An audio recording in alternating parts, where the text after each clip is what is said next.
Welcome back. Story 1. Am I the a-hole for telling my family that this ancient geriatric mom has no time for their jealousy? Until me, anyone in my family who had kids did so by the time they were 27. Generally, 21 was when my family members started having children. My parents were 19 when they started having kids. Their parents were about the same age as well, and my siblings all had kids before 25.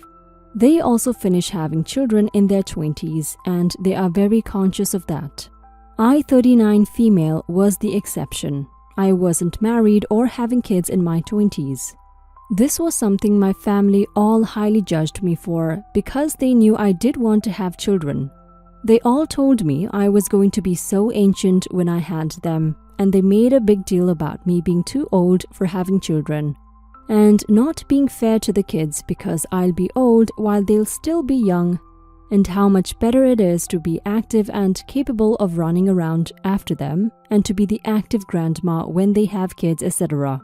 It was really toxic, and my husband, who was only a boyfriend at the time, was stunned by the attitudes of my family. I had told him how they were, but it really takes hearing the shit they spew for it to sink in. I didn't feel ready in my 20s despite my family's norm. We never had a lot, and financially it was a struggle. I see and saw my siblings struggling, and aunts, uncles, cousins, etc. That's what was normal, and part of that was they were all so young and having these bigger families, 5 to 7 kids average, and I personally think waiting would have helped that some. But do I judge them? No. I just wanted something different. I'm glad I waited. I had my 3 children at 33, 35, and 36 years old, and we are in a good place to raise them. I went low contact with my family for several years because the comments were no longer okay with me, and they couldn't respect my decision to wait. The number of ancient and geriatric comments I got were crazy, and I was 29 when I went low contact. Recently, my siblings and my parents, to a lesser degree, have been accusing me of rubbing their noses in vacations I take with my husband and kids and the gifts we buy. One of my sisters said her kids were mad that my oldest had their birthday party at the trampoline park and they never get to go. She told me I was really making all my nibblings feel bad about it. My mom told me I act so much better than them by taking my kids on vacations at such a young age, instead of having them wait until adulthood like we all had to. The messages annoyed me until I decided to make a group chat, and I wrote to them that this ancient geriatric mom has no time for their jealousy, and that I was not going to apologize for the decisions I made to wait or to enjoy being able to treat my kids. I told them if they could not stop low contact would become no contact. They accused me of taunting them and lashing out unnecessarily. Am I the a-hole? Edit. Whereas, by my husband's family standard, my family were all babies when they had kids.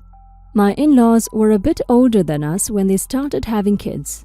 They even waited until their 30s to marry, per the advice their parents gave.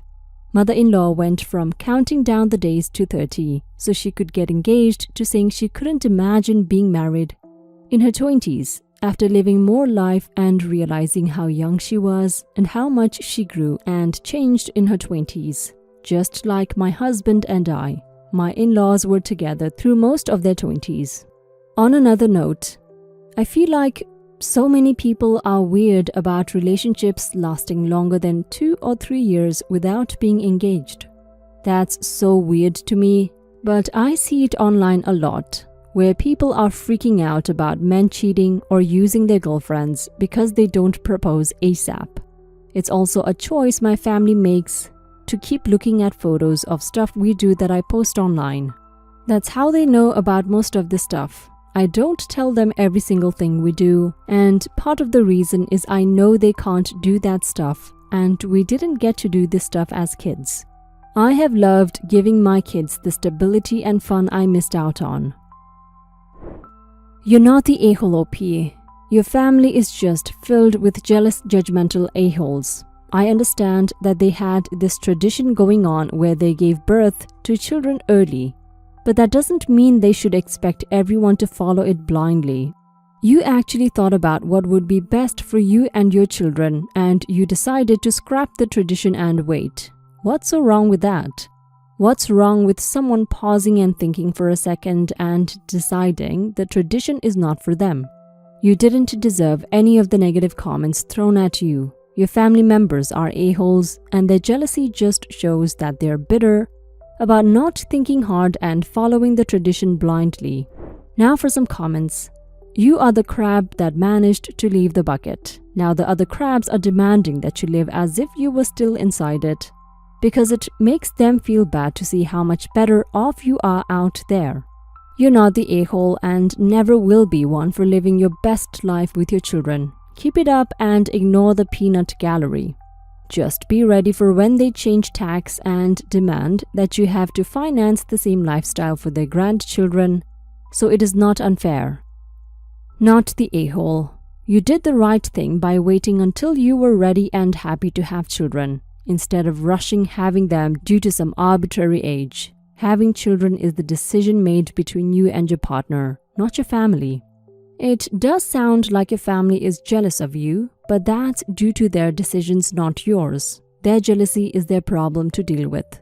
It's their choice whether you go no contact with them.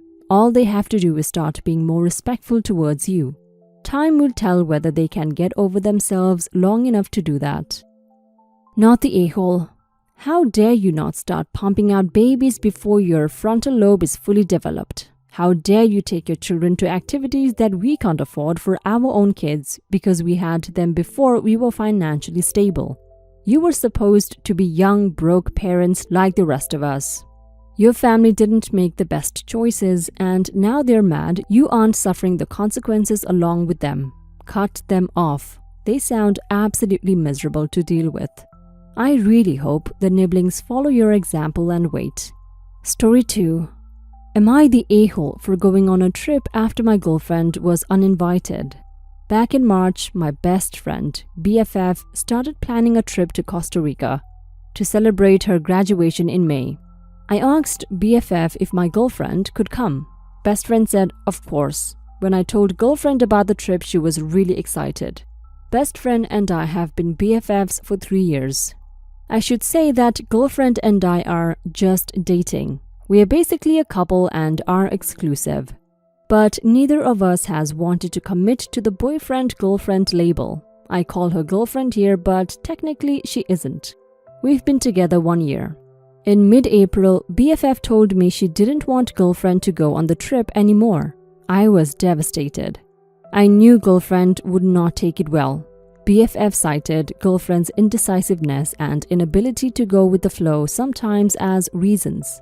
I tried to talk BFF out of it, but it was no use. BFF said she only wanted her closest friends on the trip. Since it was BFF's graduation trip, and her parents gave her some money for it, it was hard to argue with BFF. The trip was now just me, BFF, BFF's boyfriend, and BFF's other close friend, a guy. Now, I should say that BFF is moving 4 states away soon for a job, so this will be like the last hurrah. When I told girlfriend the bad news a few days later, girlfriend was predictably really upset. Girlfriend asked if I was planning to go to Costa Rica without her, and I said that I wanted to. Thankfully, me and girlfriend hadn't bought plane tickets yet. Girlfriend was teary-eyed and I could see how hurt she was. She asked for a few days apart to cool off, and we agreed to talk again then. Well, girlfriend and I can hardly stand to be apart, and we had lunch the next day. Things were kinda tense, but she didn't bring up the trip. A few days later, things seemed to be back to normal, and I bought my tickets to Costa Rica. Then in May, right before the trip, it seemed like every little thing pissed girlfriend off. She finally admitted, 1. She was really hurt that I didn't stand up for her when BFF uninvited her. I told girlfriend how much I tried to get BFF to change her mind, but it didn't matter. Girlfriend thinks I should have been willing to not go since she couldn't go. 2. She thinks the real reason she was uninvited is because BFF has feelings for me. BFF asked me out 2 years ago and I said no. BFF is planning to break up with her boyfriend after the trip, and BFF sometimes criticizes her boyfriend to me. And girlfriend said this was proof. BFF still likes me and said I chose someone petty and manipulative over her. 3. She was mad that I bought my plane tickets without knowing she was okay with it. I wish I would have handled things better, but I couldn't do anything about it at that point. I'm in Costa Rica now, and when girlfriend and I talk on the phone, it's clear girlfriend is still so angry. I'm trying to be understanding of her mood, but I think she's being unreasonable for being this mad for this long, especially since she didn't tell me how she felt until right before I left. Also, I think it would have been unfair of girlfriend to ask me not to go, since I will hardly get to see BFF once she moves. Am I the a-hole? You're the a-hole, OP, and I agree with your girlfriend. Your BFF definitely still has feelings for you, and that's probably the main reason why she uninvited her from the trip, so she can have you all to herself after her breakup. Her reason for uninviting her was shaky to begin with. Indecisiveness and inability to go with the flow sounds like she was just looking really hard for any excuse to drop on her, so you would come alone. Your girlfriend has every reason to be upset with you, and if you want to sort things out, you need to start being more understanding and put yourself in her shoes. Now for some comments. Everyone sucks here except girlfriend. The BFF is the biggest a-hole for uninviting your girlfriend for dubious reasons after first saying she was welcome to come. You are shitty as well for still going even when you say you could see how hurt she was. The girlfriend is not the a-hole here. She was excluded from a fun vacation with a boyfriend without a good reason, and her boyfriend went anyway. Poor girl. Most definitely you're the a-hole. Your friend pulled a rude move to uninvite your girlfriend after saying it was fine if she came, and this friend calls the girlfriend indecisive. Girlfriend also has a huge right to be upset that you essentially chose the person who was rude to her over her, when she hadn't done anything wrong. Considering she asked for a break shortly after you saying you planned to go without her, is pretty clear she didn't want you to go without her, and that she was upset you weren't even considering how she felt. Everyone sucks here. You most of all for not pushing harder for your girlfriend to come, and for the ridiculous "she's not technically my girlfriend" thing. You're exclusive. You've been together for a year. You don't like not seeing her regularly. She's your girlfriend no matter what you call it. Your BFF is also an a-hole for disinviting your girlfriend for pretty weak reasons. You don't even say if you think these reasons are valid. Your girlfriend is barely an a-hole for waiting to tell you how she felt about this, but her logic is very understandable and she has every right to be pissed. She could be wrong about your BFF having feelings for you, but she was still screwed by getting uninvited. Story 3. Am I the a-hole for accidentally revealing my secret relationship? I have been with Amanda for a year. She's an accountant and I'm a carpenter. She is my sister's friend's cousin and is gorgeous. There's a small age gap. I'm 21 and she's 28. Amanda's friends are quite conservative with things like gender roles, and they would give her grief if they found out she was dating a younger man, which is why she wanted to keep our relationship secret. It was my sister's birthday party Saturday, and while we were both there, we had to pretend we barely knew each other, which was annoying. However, Amanda got very drunk and was vomiting in the toilet while her friends were looking after her. When she came out, she saw me. She started hugging me and clinging to me. I was fairly drunk myself and get emotional when drunk, and when she was crying into my chest, I was soothing her and calling her my Amanda. She didn't want her friends to take her away, but I thought it was best and they took her home. But yesterday morning, my sister phoned me and pointed out that I've never acted like that towards a girl I barely know. Amanda also texted me several times, saying that her friends all picked up on me calling her my Amanda and all want to know what exactly is going on between us. She's very annoyed with me and isn't answering my calls or texts. I didn't mean to cause an issue. My girlfriend, who I love, was very drunk and was crying into my chest, so of course I felt protective over her. I won't apologize for that.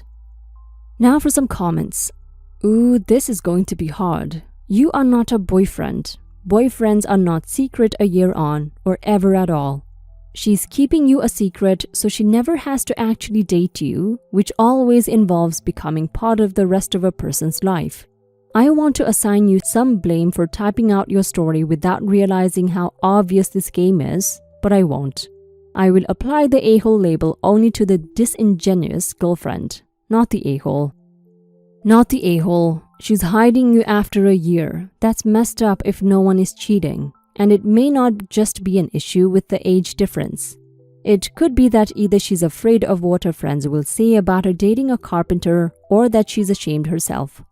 Some people, stupidly, still have a class issue about white-collar versus blue-collar jobs. Hopefully you'll be able to have a real discussion with her about your relationship, both current and future possibilities. Definitely not the a-hole, but I gotta say, from the way you worded things, it seems like your girlfriend is the a-hole. In the grander scale of things, she's not treating you fairly for making you guys keep your relationship a secret. A year is a long time, and to make some snooty friends happy, and when she got drunk and blew the cover, she's now mad at you. I'm sorry to say this, but you should use this opportunity to talk with her and figure out if you're both equally invested into this relationship for the right things.